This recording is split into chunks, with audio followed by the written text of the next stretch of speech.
મિત્રો, હું અશોક સર.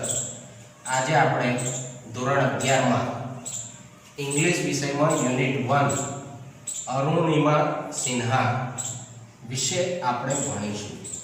હવે આ અરુણિમા સિન્હા જે આપણે પાઠ ભણવાના છીએ એ પાઠ ખરેખર એ વ્યક્તિ અત્યારે જીવિત છે અને હું તો એમ કહું છું કે કદાચ હું ચોપડીમાં વાંચી અને તમને સમજાવીશ એ પાઠ વિશે, એના કરતાં એના જ મુખે આપણે એના વિશે આપણે ભણીશું કે એની શી પરિસ્થિતિ હતી અને કેવી રીતે એ માઉન્ટ એવરેસ્ટ ફર્સ્ટ લેડી બની. એના વિશે એ આખી પોતાની જાતે પોતે એક કહાની કહેશે અને એ આપણે એક વિડિયો દ્વારા આખો લેસન આપણે ભણીશું. 2011 में चलती ट्रेन से मुझे बदमाशों ने एक गोल्ड चेन पहनी थी. चलती ट्रेन से मुझे उठा के बाहर फेंक दिया था. लखनऊ से दिल्ली आ रही थी. कंपार्टमेंट में बहुत सारे, जनरल कंपार्टमेंट था, बहुत सारे लोग थे. किसी ने मना नहीं किया. एक प्लेयर का जो स्पिरिट होता है वो अपने आप जब कोई छीनने की कोशिश करता कुछ भी वो देता नहीं है. मेरे में भी था, मैंने मना किया और उन्होंने मुझे चलती ट्रेन से वो 4-5 में उन्होंने बाहर फेंका. दुर्भाग्य ये था कि उसी समय दूसरी ट्रैक से ट्रेन आई और मैं उस ट्रेन में टकराई, फिर नीचे गिरी. दोनों ट्रेनें निकल गईं. कुछ देर बाद मैंने हाथ को ऐसे रख के उठने की कोशिश किया तो देखा कि मेरा पैर कट चुका था. थाई को उठा के देखा मेरा पैर ऐसे जीन्स में लटका हुआ था. ब्लड फोर्स बोले निकल रहा. दूसरे पैर की हड्डियाँ टूट टूट के बाहर निकल चुकी थी. पूरी रात मैं चिल्लाती रही ट्रैक पे कि कोई बचा ले, कोई नहीं आया बचाने. ट्रैक पे आपने ट्रेन की ट्रैक पे छोटे छोटे चूहे देखे होंगे. मेरे कटे हुए पैर पे आग के मेरे पैर कुतर रहे थे. न मैं लक, न भाग, न किस्मत, मैं इन तीनों पे भरोसा नहीं करती, क्योंकि मेरा मानना है लक भी उसी का साथ देता जिसके अंदर जीतने का जज्बा है. अगर आपके अंदर जीतने का जज्बा है तो आप परिस्थितियों को मोड़ देते हैं. परिस्थितियों को मोड़ देते. मेरे भाग्य ने लिख दिया था कि रुणिमा व्हील चेयर पे आ जा. बैसाखी ले लियो ना, बैसाखी आप सभी जानते होंगे. बैसाखी पे आ जा, लेकिन वो मुझे मंजूर नहीं था. कोशिशों में ख्वाहिशों का ऐसा रंग तू घोल दे जिसके रंग में रंग जाए ये दुनिया. करके बुलंद इन हौसलों को हासिल कर अपना मकाम. तेरी जीत के आगे झुक जाए दुनिया. रुकना नहीं है अब तुझको, हासिल होगा वो सब तुझको. पथरीली राहों में विश्वास के सहारे तू बढ़ता चल, तू बढ़ता चल. मैं वॉलीबॉल में थी. जिंदगी ने एकदम टर्न लिया है. हॉस्पिटल के बेड में मुझे सभी ने बोल दिया, एक प्रोस्थेटिक लेग पे चलने और सीखने में, जो नॉर्मल लोग होते हैं, एम्स के डॉक्टरों का कहना कि प्रोस्थेटिक लेग पे चलने और सीखने में लोगों को करीब 3 से 4 साल लग जाते हैं. 21 मई 2013 दुनिया की सबसे टॉलेस्ट पीक पर मैं थी. कैसे लोगों को लगता था कि रुणिमा ने अपने इस गोल को, अपने इस मिशन को अपने पैरों से क्लाइम किया. सच तो ये था, जो मेरा गोल था, जो मेरा मिशन था, मैंने अपने पैरों से क्लाइम ही नहीं किया था. जो मेरा गोल था, जो मेरा मिशन था, मैंने अपने दिल से और दिमाग से किया था. आज मेरे लाइफ का सबसे बड़ा सपना पूरा हुआ और मैं टॉप ऑफ द वर्ल्ड पे हूँ और बहुत खुश हूँ, बहुत खुश हूँ. और सबको ये मोटिवेशन देना चाहती हूँ कि हर आदमी अगर अपने लक्ष्य को बनाए तो वो कभी नहीं हार माने और वो अपने टॉप को, अपने लक्ष्य को जरूर पाएगा. पिंजरे को तोड़ कर पंख खोल कर भर ले एक उड़ान, जिंदा उम्मीदों का लेकर जैसे ला. तू बढ़ता चल, तू बढ़ता चल, तू बढ़ता चल.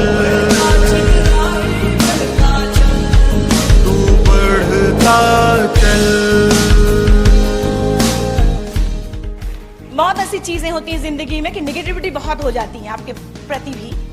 आप निगेटिविटी से कभी परेशान मत होइए।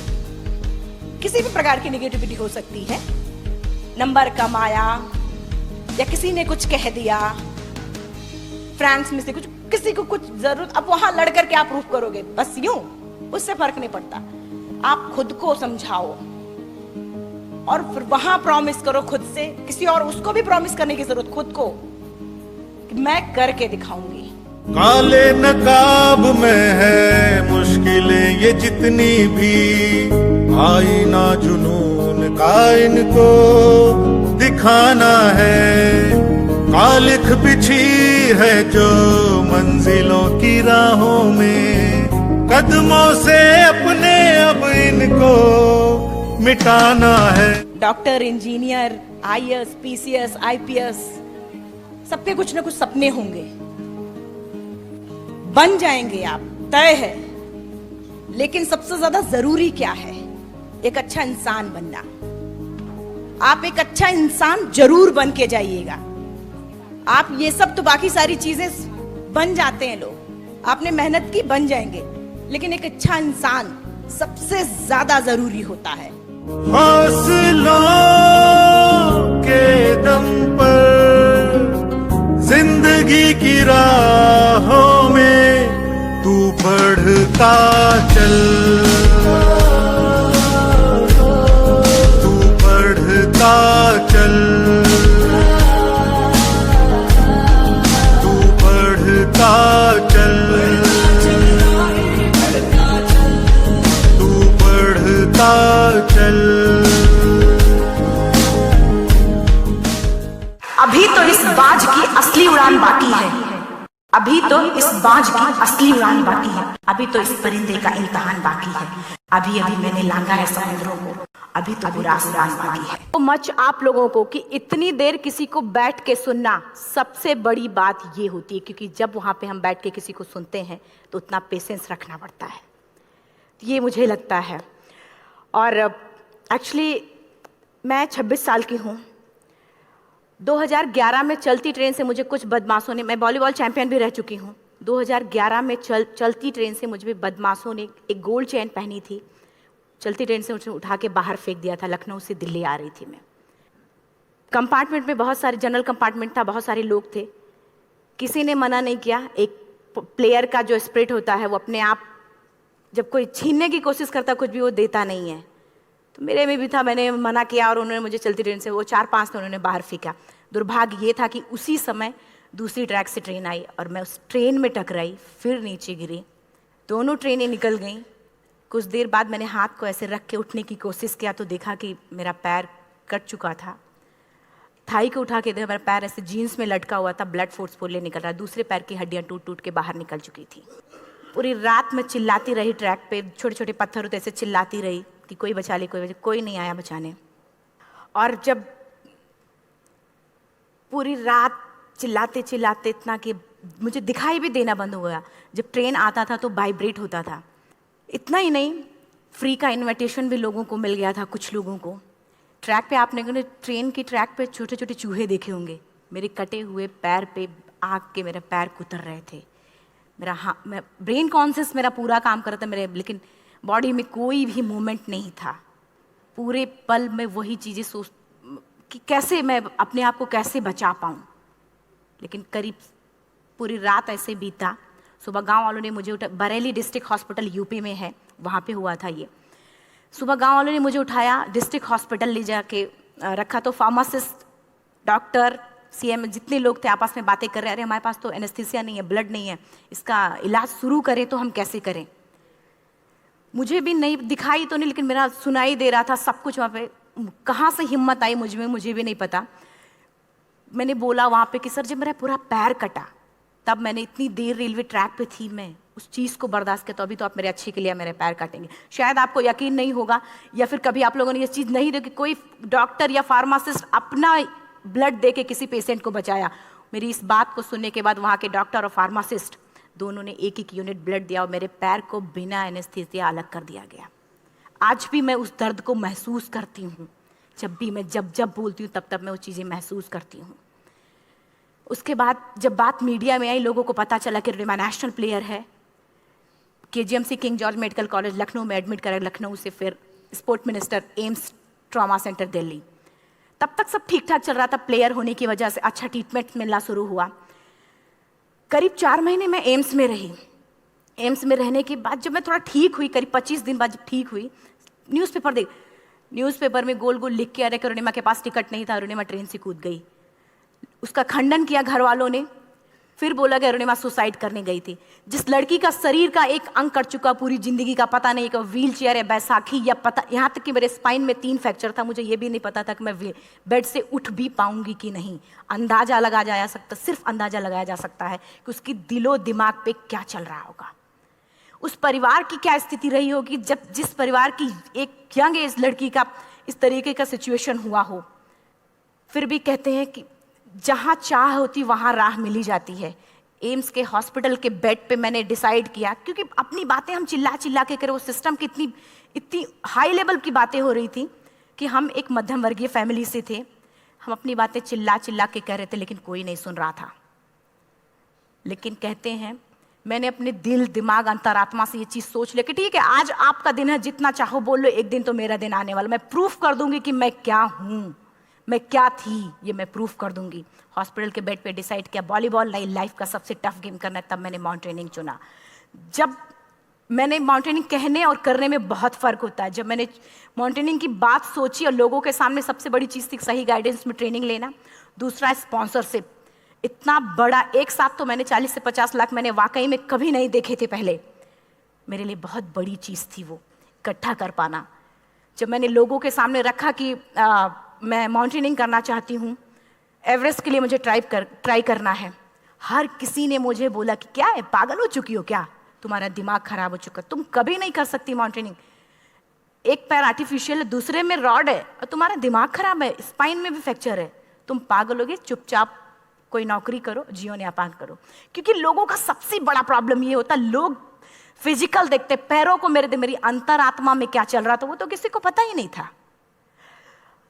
मुझे लगता है कि आज यहाँ पे मैं भी सुबह से देख रही हूँ, इतने अच्छी चीज़ें मैंने सीखी यहाँ पे। बहुत बड़े बड़े स्पीकर को शायद आप लोगों ने भी सुना, आज मैं भी आपको यहाँ पे कि चाहे जितना मोटिवेट करूँ, चाहे जितना चीज़ें मैं बताऊँ, लेकिन मुझे लगता है सबसे बड़ा मोटिवेटर कौन होता, आप खुद। जिस दिन किसी भी लक्ष्य के प्रति आपकी अंतरात्मा जाग गई, आपको कोई नहीं रोक सकता उस लक्ष्य को पाने में। ये मैं किताब से बातें नहीं बोल रही हूँ, ये मैं एक एक पल मैंने वो, ये मैं कोई भी किताब की बातें नहीं, एक एक पल आज जो मेरा 26 साल का एक्सपीरियंस है वो मैं बता रही हूँ सिर्फ आपको। उसके बाद किसी तरीके से मैनेज किया मैंने। भाई साहब, मेरा परिवार मेरा बैकबोन था। परिवार ने मुझे, भाई साहब ने मुझे कहा कि मैडम बछेंद्री पाल जिन्होंने 1984 में एवरेस्ट समिट किया, उनसे मिलते हैं, वो जरूर कुछ ना कुछ करेंगे। हॉस्पिटल से निकलने के बाद मेरे राइट लेग में स्टिचेस लगी थी। मैंने डायरेक्टली घर जाने की बजाय, जब लोग ये सोचते कि मुझे अपना जीवन यापन कैसे करना है, जब लोग ये सोचते हैं कि मुझे अपनी ज़िंदगी के, मेरे दिमाग में सिर्फ 2 चीज़ें चल रही थी, मुझे इनका जवाब कैसे देना है और एवरेस्ट समिट कैसे करना है। फर्स्ट तुरंत गए बछेंद्री मैम के पास। जब मिले, मैम ने फर्स्ट टाइम जब मुझे देखा तो उन्होंने कहा, अरुणिमा, उनकी आंखों में आंसू आ गए। उन्होंने बोला, अरुणिमा, तूने ऐसी हालात में एवरेस्ट जैसे दुरूह पहाड़ के बारे में सोचा तो तूने अपने अंदर तो एवरेस्ट फतह कर लिया, अब तो सिर्फ लोगों के लिए। मेरे परिवार को छोड़ के बाहर की पहली ऐसी महिला थी जिन्होंने मुझ पे भरोसा किया था कि हाँ अरुणिमा, तुम कर सकती हो। मेरे लिए वही बहुत बड़ी चीज़ थी। प्लानिंग भी कर ली, मैम भी मिल गई, सब हो गया। लेकिन जब उतरते हैं फील्ड में तब पता चलता कि हम क्या हैं। रोड हेड से मैं पहुंच गई। मैडम ने कहा कि ठीक है, तुम्हारे कहने, तुम्हारे सोचने से कुछ नहीं होगा अरुणिमा, प्रूफ करो कि कर सकती हो। मैंने कहा बस एक मौका चाहिए मुझे। वाकई में जब मैं माउंटेन में पहुंची, रोड हेड से बेस कैंप लोगों को 2 मिनट लगता था, मुझे 3-3 घंटे लगते थे, क्योंकि मेरे राइट लेग की हड्डियां भी नहीं जुड़ी थी। लेफ्ट मेरा आर्टिफिशियल लग चुका था, लेकिन स्टंप एकदम रेड, उसका मतलब घाव एकदम नए थे। मैं अगर पैर रखती थी तो मेरे पैर से जोर से अगर दबा देती थी तो पैर से मेरे ब्लड आने लगता था। सारे लोग नॉर्मल थे वहाँ पे। हर कोई ये बोलता कि एक पीक के लिए जाते थे तो हर कोई मुझे ये बोलता कि अरुणिमा, तुम धीरे धीरे आओ। मेरे दिमाग में हर बार यही बात चलती थी कि क्या है, मैंने एवरेस्ट का प्लान किया, मैं इनके बराबर भी नहीं चल पा रही हूँ। खुद से संकल्प लिया कि कोई बात नहीं, एक दिन ऐसा आएगा कि मैं इनसे पहले जाऊंगी। और आपको शायद यकीन ना हो, आने वाले 8 महीने बाद पूरा का पूरा वेट उठा के बेस कैंप से साथ निकलते और टॉप पे पहले पहुंचते। ऐसे करके देखते थे कि अरे ये लोग तो पीछे। खुशी होती थी। उससे भी ज़्यादा मुझे खुशी तब होना शुरू हुआ जब वो सारे लोग आके मुझसे ये पूछते, मैडम खाते क्या हो, बता दो, पैर नहीं है फिर भी कैसे चलते हो। उसके बाद पूरा मुझे स्पॉन्सरशिप मिला।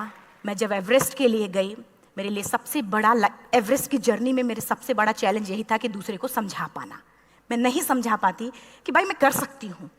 जब मैं एवरेस्ट के लिए शेरपा होता, शेरपा को जब ये बात पता चला कि मेरा प्रोस्थेटिक लेग है, आर्टिफिशियल लेग है दूसरे में रॉड, बोला नहीं ले जा सकता, इसकी वजह से तो मेरी भी जान जाएगी।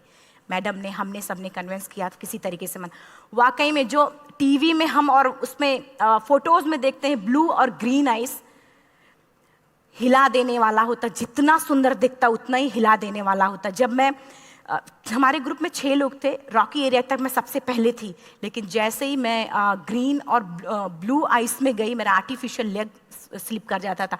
फ्रंट पॉइंटिंग से, जब मैं फ्रंट क्रैम्पोन से फ्रंट पॉइंटिंग मारती थी, लेफ्ट से पेन होता था तब भी करते, लेकिन आर्टिफिशियल जैसे फ्रंट पॉइंटिंग मूव हो जाता, मेरा पैर ही मूव हो जाता था।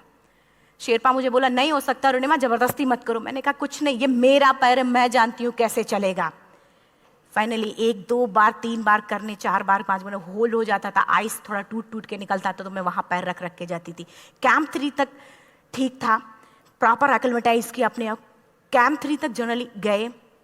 बात जब कैंप 3 के ऊपर की होती है, साउथ कोल समिट, अच्छे माउंटेनियर, अच्छे दिलेर के हौसले धरे के धरे तब रह जाते हैं जब अपनी आंखों के सामने किसी को मरता देखता है, और दिमाग में बात, जब जिसको डिसीजन मेकिंग, और जब दिमाग में बातें जब ये आने लगती हैं कि अरे जिस चीज़ के लिए हम जा रहे हैं उसी चीज़ के लिए आदमी मर रहा है, इसी चीज़ के लोग लिए मर चुके हैं। रात में क्लाइंबिंग, ज़्यादा से ज़्यादा माउंटेनिंग रात में की जाती है क्योंकि वेदर शांत होता है। जब मैं रात में निकली साउथ कोल से, कैंप 4 से, मेरी हेडलाइट जिधर ही हेडलाइट जा रही थी उधर ही डेड बॉडीज़ मुझे नज़र आ रही थी।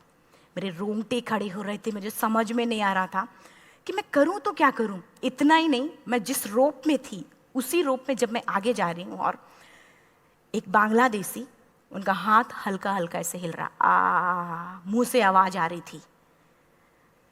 मैं एक्सप्लेन नहीं कर सकती मुझे कितना डर लग रहा था।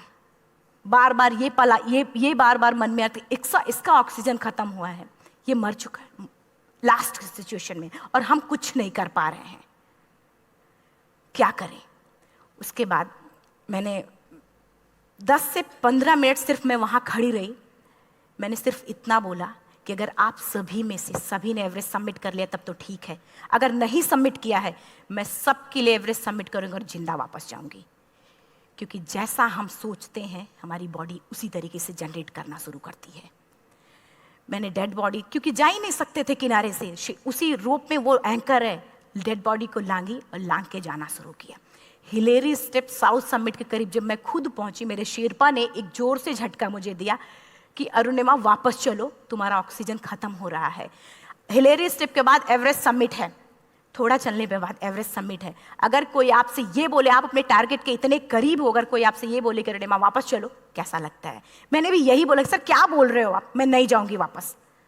बोला अरुणिमा जिंदगी रही दोबारा ट्राई करना और एवरेस्ट समिट हो जाएगा दोबारा तुम्हारा। मैंने कहा नहीं, ये आप जिंदगी में गोल्ड चांस बार बार नहीं आते, लाइफ में कभी कभी आता है, ये आपके ऊपर आता, आप उसको पकड़ के रखते हो या फिर छोड़ देते हो। मैं अपना गोल्ड चांस कभी नहीं, क्योंकि मैं जानती थी मुझे स्पॉन्सरशिप बहुत मुश्किल से मिला, एक बार अगर मैं छोड़ देती दोबारा मुझे कभी नहीं मिलता। मैं बहुत अच्छी तरीके से जानती थी। मेरा फाइनली मुझे बछेंद्री मैम ने भी एक बार बात समझाई थी, मेरी माँ ने मुझे एक बात बताया था कि लाइफ में कभी कभी सिचुएशन ऐसी आती है जब सिर्फ आप अकेले होते हो, डिसीजन सिर्फ आपको लेना होता है। जहां पे भी होना, खड़े होकर हल्का सा पीछे मुड़कर देखना और ये सोचना कि आप एक एक कदम चल के यहां तक पहुंचे हो, सिर्फ अपना एक कदम आगे बढ़ाना, तुम देखना कुछ देर बाद तुम टॉप पे होगी। मेरे दिमाग में उनकी बातें वीडियो की तरह चल रही थी और सिर्फ एवरेस्ट का टॉप चल रहा था। मैंने शेरपा को पहले कन्विंस करने की कोशिश की कि भाई चल, कुछ नहीं होगा भाई चल। फाइनली जब वो नहीं माना, मैंने एक कदम आगे बढ़ाया, डिसीजन लिया कि नहीं जाना ही जाना है। आगे बढ़े, करीब 1 से 1.5 घंटे बाद मैं टॉप पे थी। और इतना ही नहीं,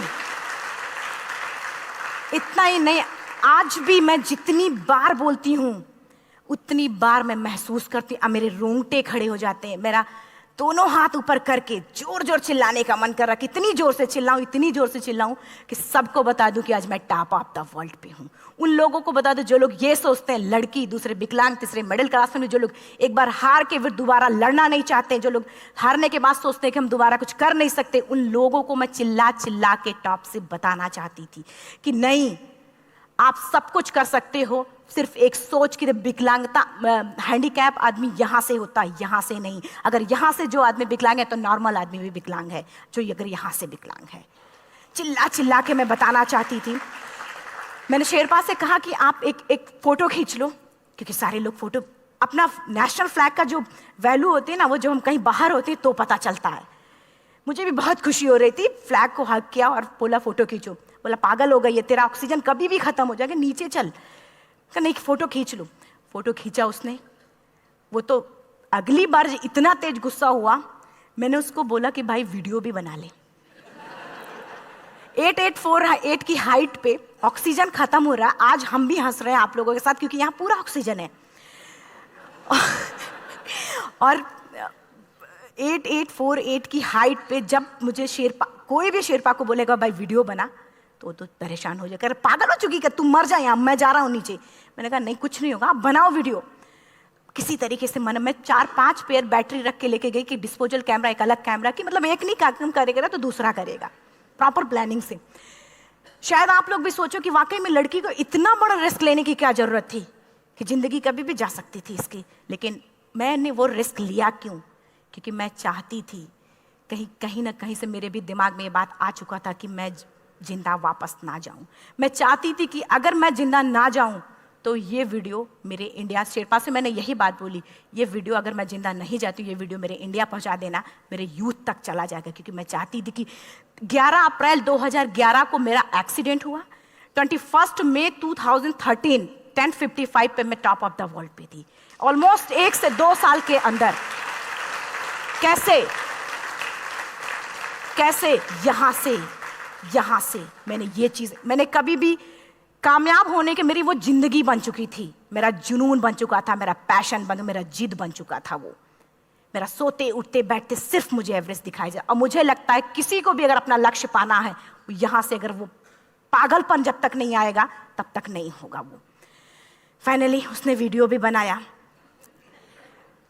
आप बोल रहे फटाफट रुनिमा नीचे भागो। जब मैं टॉप पे थी तो कुछ लोग और भी थे, लेकिन 10:55 पे मैंने एवरेस्ट समिट, 11 बजे के बाद अगर कोई अटैम्प्ट करने की कोशिश करता है उसको सुसाइड अटैम्प्ट बोलते हैं। जैसे ही मैं नीचे चलना शुरू की, मैंने कहा भाई हाँ चल नीचे चलते हैं। ज़्यादा से ज़्यादा मौतें नीचे आते वक्त होती हैं एवरेस्ट पे। जब मैं नीचे आ रही हूँ, थोड़ा दूर ही मैं नीचे चली थी, मेरा ऑक्सीजन पूरी तरीके से ख़त्म। सिर्फ अंदाज़ा लगा सकता कि जब ऑक्सीजन खत्म हुआ क्या परिस्थिति रही होगी। मैं ऐसे नीचे गिर गई और शेरपा मुझे बोला कि रुनिमा, मुझे यकीन नहीं था कि तू एवरेस्ट सबमिट कर पाएगी, लेकिन फिर भी तूने किया। मैं चाहता हूँ कि रुनिमा जिंदा चल, तू वापस उठ, खड़ी हो। मुझे खड़ा करने की वो कोशिश कर रहा था बार बार, मैं खड़ी नहीं हो पा रही थी, वाकई में दम ही नहीं था। लेकिन फिर भी कहते हैं कि जैसे हमारे नियम होते हैं वैसे ऊपर वाले के भी नियम हैं। उसकी लिस्ट में जब मेरा नाम नहीं है तो वो मुझे नहीं ले जा सकता। अगर दूसरी चीज, मेरा कॉन्सेप्ट एकदम क्लियर हो चुका था। जब रेलवे ट्रैक पे मैं थी, रेलवे ट्रैक पे 7 घंटे में पड़ी थी, 49 ट्रेन अप डाउन हुई थी, तो मेरा कॉन्सेप्ट एकदम क्लियर हो चुका था। इसका मतलब है कि ऊपर वाले ने अगर मुझे कुछ बचाया है तो कुछ ना कुछ इतिहास रचने के लिए बचाया है। मैंने पॉजिटिव तरीके से सोचा। और उसी समय एक ब्रिटिश क्लाइंबर नीचे से ऊपर आ रहा था और उसके पास 2 ऑक्सीजन, तो उसने एक को वहीं फेंका और दूसरे को लेके नीचे जाना शुरू किया क्योंकि वेदर खराब था। मेरा शेरपा मुझे एंकर किया और जाने लगा नीचे, और वो फटाफट उसको लेके आए, मुझे लगाया। उसने बोला रुनिमा तू बहुत लकी है कि तुझे यहाँ पे ऑक्सीजन मिला है। वाकई में ऊपर वाला भी चाहता है कि तू जिंदा रहे। वो मुझे बार बार लकी लकी बोल रहा था। शायद आप लोग में से भी कोई होगा कि जो लक और भाग्य जैसी चीज़ों पे भी यकीन करता हो, या पता नहीं भी। मैं किसी की भावनाओं को ठेस नहीं पहुंचाना चाहती, लेकिन मैं इन किसी भी चीज़ों पे भरोसा नहीं करती, क्योंकि मेरा मानना है कि लक भी उसी का साथ देता है जिसके अंदर जीतने का जज्बा है। अगर आपके अंदर जीतने का जज्बा नहीं है, चारों तरफ सिर्फ बहाने होते हैं, सिर्फ बहाने। सिर्फ बहाने इतना सारा एक्सक्यूज होता। शायद मैं भी अगर वापस आ गई होती तो मैं बोल देती मेरा ऑक्सीजन खत्म है, कोई मुझसे पूछने ना बछेंद्री मन, न मेरा परिवार, कोई भी मुझे पूछने नहीं आता। लेकिन क्या कभी मैं अपने आप को समझा पाती? कभी नहीं। फाइनली जो भी था, लक, भाग्य, किस्मत में नीचे आ रही थी। बहुत खुश थी। माउंटेन, डेड बॉडीज, मेरा शेरपा, ये लोग थे। मैं किसी से शेयर भी नहीं कर पा रही थी कि अरे मैंने एवरेस्ट सबमिट किया, किसी से शेयर भी नहीं कर पा रहे थे। फटाफट मैंने नीचे हील मार मार के, हमारे से हील मार मार के नीचे आ रहे थे। एकाएक मेरा प्रोस्थेटिक लेग, पूरा का पूरा लेग ही निकल गया। -60 डिग्री तक टेम्परेचर डाउन हो जाता है एवरेस्ट पे। मेरा हाथ वगैरह ये सब ऐसे मूवमेंट, ऐसे मुड़ नहीं रहा था, ब्लड निकलने लगा था, ये सब यहाँ तक। मुझे शेरपा से मैं बोल रही हूँ कि ऑलरेडी मेरा पैर कटा हुआ है, अगर दिमाग में ये बात है कि मेरा हाथ भी काटना पड़ेगा, कैसा लगेगा मेरा दिमाग। क्योंकि ये ऐसा मूवमेंट, रेड 3 स्टेज होती हैं। रेड मेरा हो चुका था, red, black, blue, black. Black हो तो काटना पड़ेगा। तो बार बार मैं बोल रही हूँ शेरपा से कि भाई हाथ मेरा कुछ हो रहा है, इसमें मूवमेंट नहीं हो रहा है, यहाँ सबसे ब्लड हो रहा है। बोला अरुणिमा कुछ नहीं, जितना नीचे जाएंगे उतना अच्छा होगा। प्रोस्थेटिक लेग मेरा निकल चुका है, मैं रुकी हूँ, मेरा ऑक्सीजन चल रहा, बड़े मुश्किल से, लक, भाग्य, किस्मत जो भी था मुझे मिला था। शेरपा मेरे आगे है, लास्ट मोमेंट तक वो मुझे बोलेगा, अगर वो मैं नहीं चलती वो मुझे छोड़ के चला जाए। गलती उसकी भी नहीं होती, क्योंकि वो क्या करे, क्लाइंबर की वजह से, या तो अपनी जान वो भी दी, गलती उसकी भी नहीं है। लास्ट में मेरी आंखों से आंसू निकलने लगा। मैंने सोचा क्या करूं अब, रोने अपने आप आंसू ने कहीं ना कहीं से आ ही जाता है। दूसरे पल मुझे समझ में आ गया कि रोने धोने से कुछ नहीं होगा। मैंने आंसू को पोंछा और रोप, जो मेरी रोप थी, रोप को पकड़ा, दूसरे हाथ से आर्टिफिशियल लेग को, पैर को घसीट घसीट के चलना शुरू हो गया, क्योंकि मेरे पास यही था। ये तो दूसरा था, गिव अप कर दो ही चीज़ थी। पैर को घसीट घसीट चलना शुरू हुआ। कुछ दूर नीचे चलने के आने के बाद रॉक था, उसमें घुसे, पैर को खोला, सही किया, फिर नीचे चला। Camp 4 to summit to camp 4 3500 feet है, और इसमें टोटल जनरली लोग 16 से 17 घंटे में सबमिट कर लेते हैं। मुझे टोटल 28 घंटे लगे थे। हर माउंटेनियर, चाहे बाहर का या फिर इंडिया का, हर किसी ने ये मान लिया था कि अरुणिमा जिंदा वापस नहीं आएंगी। हर किसी ने ये चीज़ मान लिया था। लेकिन मुझे लगता, जब मैं वापस साउथ पोल पहुंची, जब मैं टेंट का जिप खोला, मैंने हर किसी ने कहा कि अरे तू यहाँ है, हम तो सब सोच लिए थे तू चली गई। हर किसी ने ये बोला था। फिर सब खुशी मना रहे थे हम सब। देखिए, ये सब बताने का मेरा सिर्फ एक मकसद था कि सब कुछ हम में है, हम जैसा चाहें वैसा कर सकते हैं। ऑलरेडी टाइम हो चुका है। मैं एक 4 लाइन की पंक्ति सिर्फ बोलूँगी। मैं एक्चुअली, मेरा एम है कि मैं वर्ल्ड के जो कॉन्टिनेंट हैं, कॉन्टिनेंट के हाईएस्ट पीक सबमिट करूं। एशिया का एवरेस्ट हो चुका है, अफ्रीका किलिमंजारो हो चुका है, यूरोप का एल्ब्रुस हो चुका है। 23 नवंबर को मैं जा रही हूँ ऑस्ट्रेलिया हाईएस्ट पीक के लिए। बस आप लोगों की गुड विशेस चाहिए। और 4 लाइन, अभी तो इस बाज की असली उड़ान बाकी है, अभी तो इस बाज की असली उड़ान बाकी है, अभी तो इस परिंदे का इम्तहान बाकी है, अभी अभी मैंने लांघा है समुद्रों को, अभी तो पूरा आसमान बाकी है। Thank you so much. Thank you. વિદ્યાર્થી મિત્રો, આપણે અરુણિમા સિન્હાના મુખેથી એમની જે સ્ટ્રગલ કહાની, એમણે જે મહેનત કરી અને એમના માટે જે કંઈ એમના, મને એવું લાગે છે કે એમનો પગ એક ન હોવા છતાં પણ એમણે આપણા માઉન્ટ એવરેસ્ટનું સૌથી ઊંચું શિખર, એની અંદર ફર્સ્ટ લેડીનો ખિતાબ એમણે પ્રાપ્ત કર્યો છે। આ એક મોટિવેશનલ પાર્ટ છે। એના આધારે વિદ્યાર્થી મિત્રો, તમને પણ આ પાઠ જોયા પછી એવું થશે કે કદાચ હું પણ આવું કંઈક કરી શકું, અને આપણે જો મનની અંદર માનેલું હોય તો ખરેખર આપણે પોતે જે ધારેલું કામ સફળ થાય છે। અસ્તુ, નમસ્તે।